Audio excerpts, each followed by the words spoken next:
Shalom, jemaat yang terkasih dalam Kristus Yesus, Tuhan kita. Salam jumpa dalam program Tuhan adalah Gembalaku. Saudara, hari ini kita akan membaca kisah yang menyentuh hati tentang pelarian ke Mesir dan pembunuhan anak-anak di Bethlehem. Mari kita bersama-sama membaca dari Matius 2 ayat 13 sampai 18. Setelah orang-orang Majus itu berangkat, nampaklah malaikat Tuhan kepada Yusuf dalam mimpi dan berkata, "Bangunlah, ambillah anak itu serta ibunya, larilah ke Mesir dan tinggallah di sana sampai aku berfirman kepadamu. Karena Herodes akan mencari anak itu untuk membunuh dia." Maka Yusuf pun bangunlah. Diambilnya anak itu serta ibunya malam itu juga, lalu menyingkir ke Mesir, dan tinggal di sana hingga Herodes mati. Hal itu terjadi supaya genaplah yang difirmankan Tuhan oleh Nabi, "Dari Mesir kupanggil anakku." Ketika Herodes tahu bahwa ia telah diperdaya oleh orang-orang Majus itu, ia sangat marah. Lalu ia menyuruh membunuh semua anak di Bethlehem dan sekitarnya, yaitu anak-anak yang berumur 2 tahun ke bawah, sesuai dengan waktu yang dapat diketahuinya dari orang-orang Majus itu. Dengan demikian, genaplah firman yang disampaikan oleh Nabi Yeremia. Terdengarlah suara di Rama, tangis dan ratap yang amat sedih. Rahel menangisi anak-anaknya, dan ia tidak mau dihibur, sebab mereka tidak ada lagi. Saudara, peristiwa ini terjadi tidak lama setelah sukacita kelahiran Kristus dan juga kedatangan orang Majus. Sebuah kontras yang tajam dari penyembahan, lalu kemudian pelarian, dari sukacita menjadi ratapan. Namun di tengah kisah yang tragis ini, kita melihat satu kebenaran yang tak tergoyahkan, bahwa Allah tetap berdaulat dan rencananya tetap berjalan. Saudara, kehidupan seringkali berjalan seperti ini. Di satu saat, kita bisa bersukacita, senang. Dan ternyata tidak lama kemudian badai itu datang tanpa peringatan. Yusuf dan Maria mungkin berpikir, semuanya sudah aman setelah kelahiran Yesus. Semua sudah berjalan dengan baik. Tetapi malam itu, mereka mendapat pesan mendesak. "Bangun, larilah ke Mesir." Tanpa banyak bicara, mereka taat. Bayangkan seorang ibu muda yang baru melahirkan, membawa bayi itu di tengah malam, menempuh perjalanan yang berbahaya di negeri asing. Namun di dalam perjalanan yang gelap itu, Allah menyertai mereka. Begitu pula hidup kita. Kadang Tuhan memimpin kita melalui jalan yang kita tidak mengerti. Bukan untuk menakut-nakuti kita, tetapi untuk melindungi kita dari sesuatu yang kita tidak lihat. Saudara, dalam kisah ini ada 3 hal besar yang bisa kita pelajari. Yang pertama, Tuhan memimpin melalui ketaatan yang sederhana. Yusuf di sini tidak banyak berbicara. Ia tidak berdebat dengan malaikat. Ia hanya bangun, membawa keluarganya, dan pergi.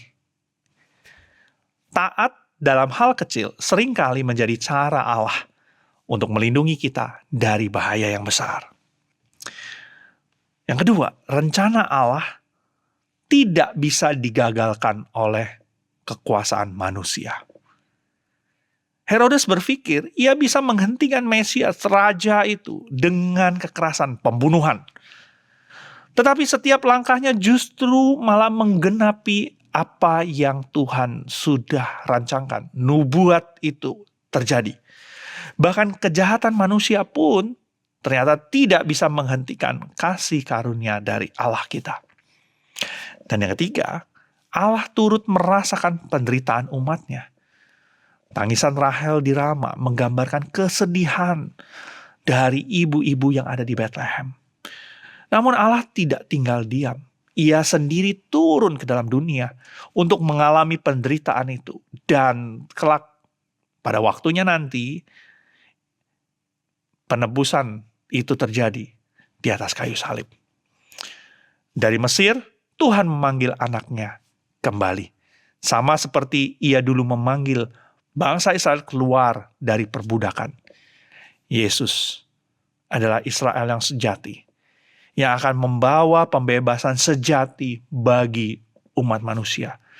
Bukan hanya membebaskan manusia dari perbudakan, tetapi membebaskan manusia dari perbudakan dosa. Membebaskan manusia dari belenggu dosa. Membawa setiap kita yang percaya kepadanya menuju kepada kehidupan kekal. Saudara, mungkin hari ini kita juga sedang di dalam pelarian rohani, melewati masa-masa yang sulit, kehilangan, atau ketidakpastian.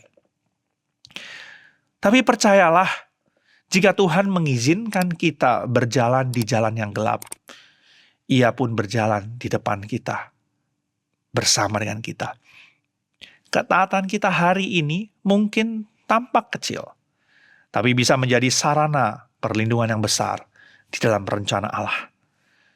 Saudara yang terkasih, Tuhan yang ada melindungi Yesus saat itu dari tangan Herodes juga adalah Tuhan Allah yang melindungi hidup setiap kita hari ini. Badai itu boleh datang, ancaman boleh mendekat, tetapi kasih dan rencana Allah tidak pernah gagal di dalam hidup setiap kita. Mari kita bersatu dalam doa.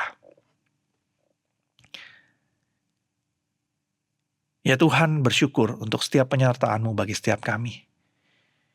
Ya Tuhan, mungkin ada di antara kami yang saat ini sedang mengalami pergumulan, kesulitan.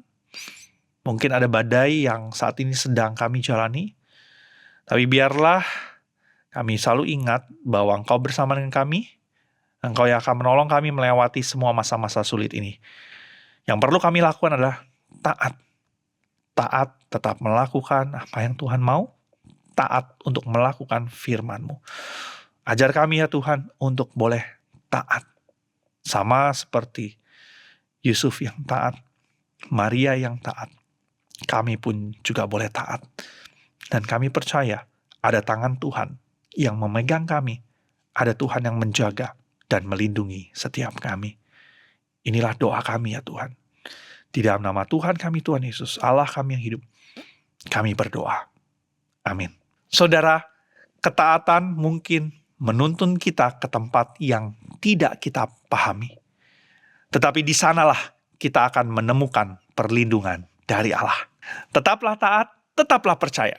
Karena Allah tidak pernah meninggalkan kita. Bahkan di tengah bahaya sekalipun. Ingat, ada Allah yang bersama dengan kita. Tuhan Yesus memberkati setiap kita.